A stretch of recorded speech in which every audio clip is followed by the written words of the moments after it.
Have you ever wondered if it's possible to find love again later in life? In this video, we'll explore the heartfelt and eye-opening story of Mr. Tan, a 65-year-old man who sought companionship after years of loneliness, only to face unexpected challenges in remarriage. His journey reveals the joys and struggles of seeking a partner in old age, and it carries a powerful message about understanding, empathy, and embracing the complexities of later life relationships. Stay with us until the end to uncover valuable lessons from Mr. Tan's experience. Lessons that can inspire, guide, and help us all navigate the challenges of love, loss, and companionship in life's later years. This is a story you won't want to miss. Before we begin, I would appreciate it if you like this video, you can help me continue to spread the old age lesson. If you haven't subscribed yet, I recommend you subscribe and turn on the bell so you don't miss any videos. If you like this video, please comment number 1. If you don't like it, comment number 0 to let me know, so I can make a better video for you. Now let's get started. Dear viewers, we all recognize that living alone in old age can be challenging and lonely. Many elderly people find themselves yearning for companionship, which often leads to considering remarriage. In today's world, remarriage is no longer seen as a privilege solely for the young. Older adults have just as much right to seek a life partner to enrich their golden years. It is an entirely natural and valid choice, and society increasingly views it as equal and normal. However, while remarriage later in life can bring joy and fulfillment, it also comes with unique challenges and requires adherence to certain principles. For any relationship to thrive, both partners must demonstrate understanding, empathy, and tolerance toward one another. If either party focuses solely on their own needs and desires without taking the other's feelings into account, the relationship will inevitably face difficulties. For example, it is common for elderly individuals to develop a characteristic scent associated with aging. While some may find this scent unpleasant, understanding and compassion are essential to prevent unnecessary conflict over such matters. Consider the story of Mr. Tan, a 65-year-old widower who had been living alone for many years. Feeling the burden of loneliness, he decided to seek a partner to share his later years and improve his quality of life. Through an introduction, he met Mrs. Mai, a 62-year-old woman with a warm and pleasant demeanor. At first, their connection was wonderful, and they decided to marry. Unfortunately, just 5 days into their marriage, the relationship unraveled, and they separated. Mrs. Mai candidly expressed her discomfort with what she described as Mr. Tan's strange smell, while Mr. Tan, feeling hurt and angry, accused her of being overly critical and nitpicky. So, what exactly happened? Let's delve deeper into Mr. Tan's account. Mr. Tan shares his story. I am 65 years old, and recently, I have been overwhelmed with frustration and sadness. What should have been a joyous occasion, remarrying and finding companionship, turned into a deeply upsetting experience. I had to divorce after just a few days, and the reason left me speechless. The more I reflect on it, the more it pains me. I firmly believe that I did nothing wrong. It was just a stroke of bad luck. Many years ago, I married my first wife after dating for 2 years. We shared a deep bond of love, mutual respect, and understanding. Our early years of marriage were filled with happiness and harmony. I treated her as my treasure, and she reciprocated with care and devotion, creating a peaceful and fulfilling life together. I used to dream of growing old with her by my side, spending our twilight years together. But life can be cruelly unpredictable. When I was 45, my wife tragically passed away in an accident. Her sudden death devastated me, leaving a void that felt impossible to fill. Yet, I had to accept this harsh reality and move forward. From that moment on, I knew I would have to face the storms of life alone. Remarrying wasn't on my mind back then. I was too occupied with work and raising our 2 children, who were still young at the time. My focus was entirely on them. I believed it would be inappropriate to consider remarriage before they had settled down. For the next 15 years, until I retired at 60, I lived a busy and structured life. Once my children married and started their own families, I moved into a house on my own. Initially, I embraced the solitude. Friends often told me how wonderful it was to live alone, free to do whatever I pleased without anyone to answer. At first, I enjoyed the newfound freedom. I could stay out late, travel when I wanted, and live without restrictions.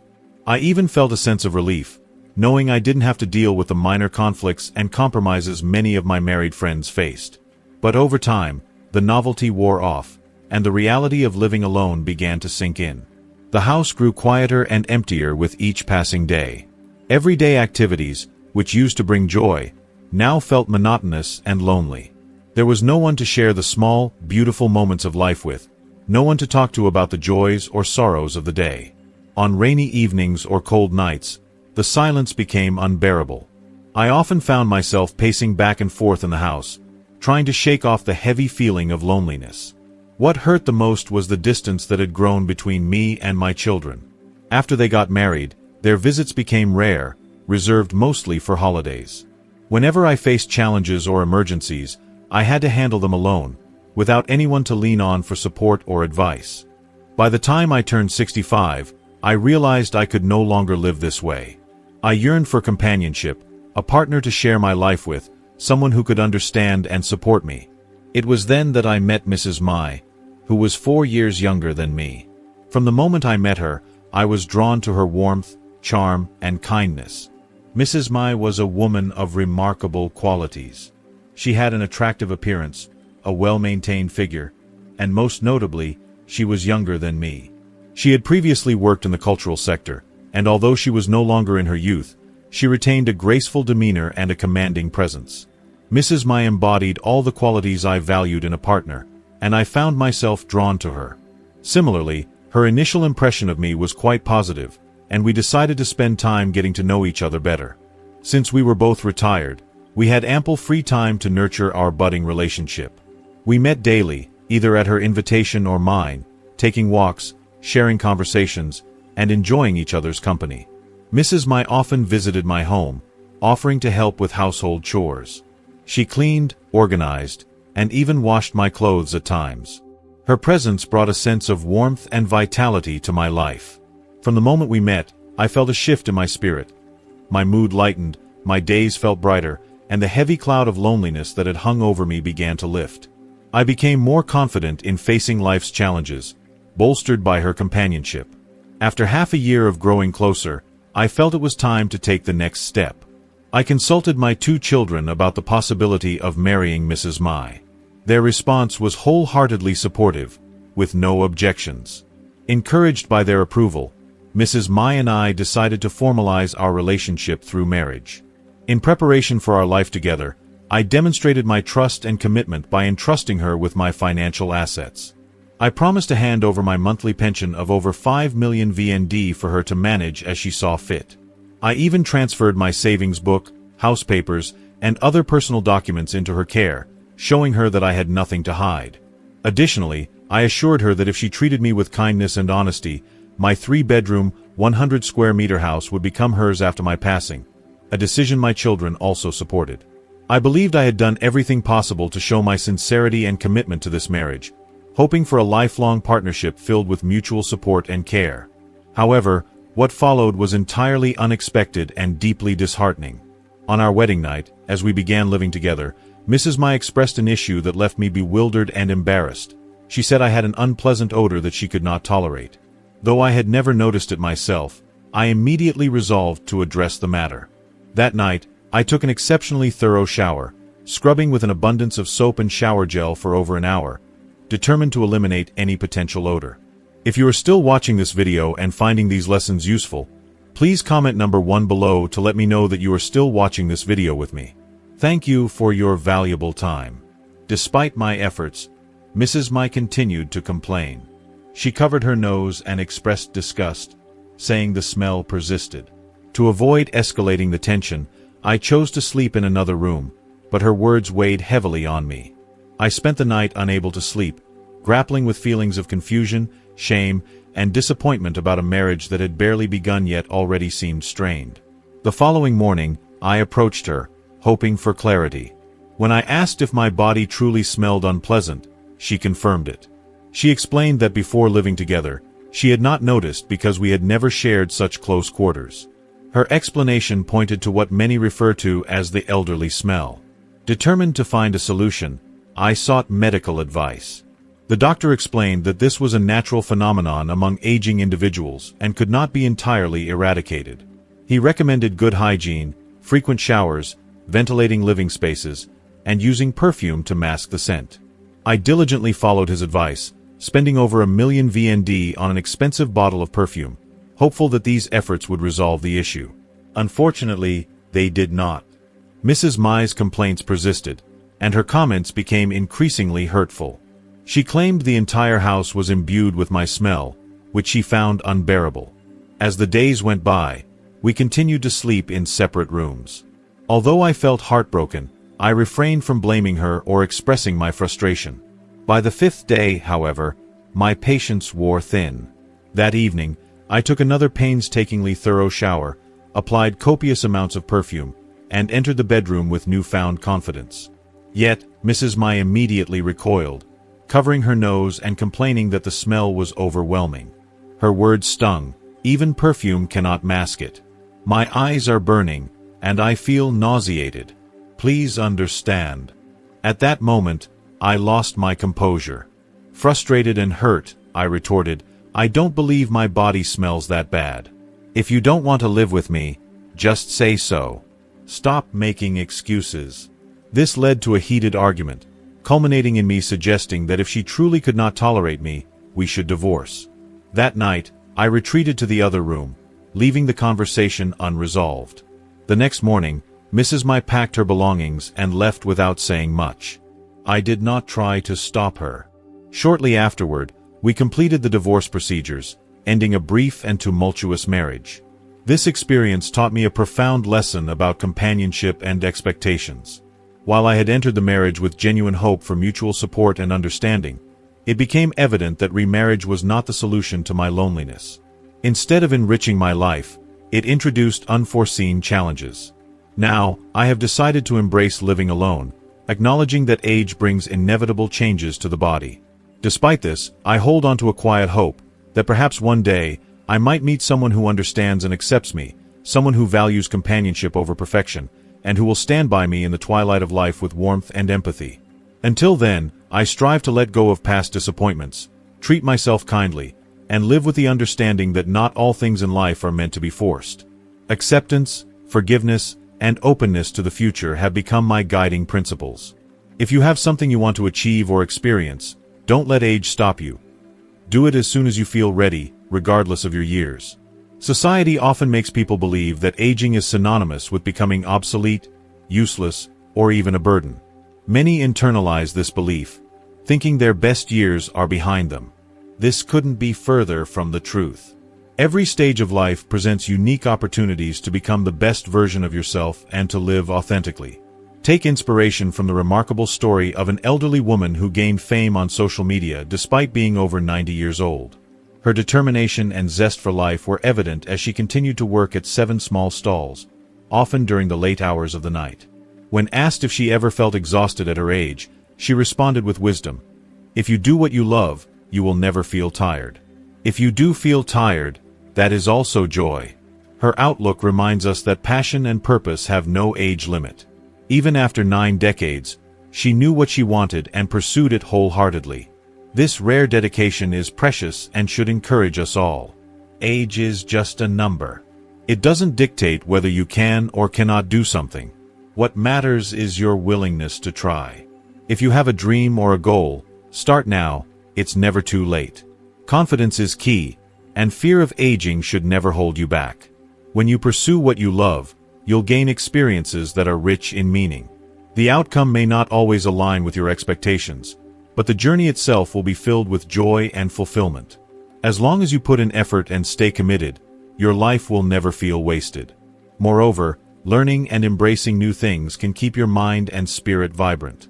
As Mr. June Kin once said, "I lived to old age, and I kept learning until I grew old." I never gave up learning throughout my life. This perspective highlights the importance of lifelong learning. Mr. June Kin dedicated herself to literary creation, drawing inspiration from countless books and refining her craft over the years. Her commitment to growth exemplifies how curiosity and learning can keep one engaged and connected to the world.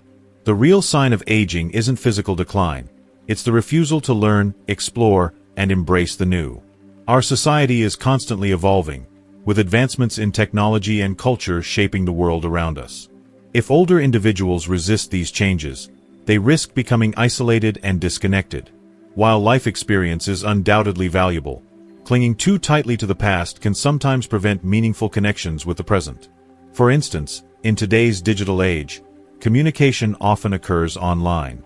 Learning to use technology, such as smartphones or video calls, can make it easier to stay connected with loved ones, like grandchildren, and participate in the modern world. Though learning might feel slower with age, the process itself is rewarding. Many older adults are now embracing technology, discovering its ability to open doors to new interests and perspectives. Whether it's exploring hobbies, reading ebooks, or even connecting with like-minded communities, the act of learning enriches life. Don't let age limit your potential. View life as an ongoing journey of self-improvement. Each step forward brings growth and fulfillment. If you are still watching this video and finding these lessons useful, please comment number 2 below to let me know that you are still watching this video with me. Thank you for your valuable time. Another essential aspect of aging gracefully is learning to look at separation with acceptance. Life is a series of meetings and partings, a natural rhythm that we must learn to embrace. Many people fear separation, whether it's leaving the past behind, parting with a homeland, or saying goodbye to loved ones. These moments of loss are painful, but they are also an inherent part of life's journey. Every separation shapes us, teaching resilience and the importance of cherishing the present.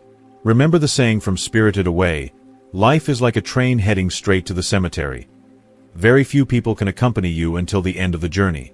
The relationships we encounter in life are often fleeting, guided by fate and circumstance. Instead of dwelling on what we cannot control, we should focus on valuing the people and moments we have now. Love those who are with you, avoid disappointments, and don't waste time on regrets. By living in harmony with the flow of life, you can find peace and happiness. In addition, maintaining independence is crucial as you age. Children, while obligated to care for their parents, have their own lives filled with responsibilities and pressures. Relying too heavily on them can strain relationships and lead to feelings of discomfort for both parties. Living with your children may seem practical, but it can introduce conflicts due to differing habits, lifestyles, and expectations. In your own home, however modest it may be, you have the freedom to live as you wish, without the need for compromise or explanation. Your independence is a source of dignity and pride. It allows you to solve your problems, make decisions, and enjoy the life you've built without burdening others. Even if your children are willing to help, fostering your autonomy ensures a harmonious relationship and reduces unnecessary tension. Your home, no matter how simple, offers a sanctuary of comfort and personal freedom. Ultimately, aging is about mindset. By staying optimistic, embracing change, and pursuing what brings you joy, you can live a fulfilling and inspiring life. Show the world that aging gracefully is about resilience, passion, and a deep appreciation for the journey of life itself. Thank you for staying with us on this journey of insights and reflections. What stood out to you today? What have you learned from these stories, and how will you apply it in your life? We'd love to hear from you. Comment below with one thing you've learned and will bring into practice. Your thoughts and experiences inspire us all. If you enjoyed this video, please leave your comment below, and don't forget to like, share, and subscribe to our YouTube channel for more inspiring content. Thank you for watching, and we'll see you in the next video.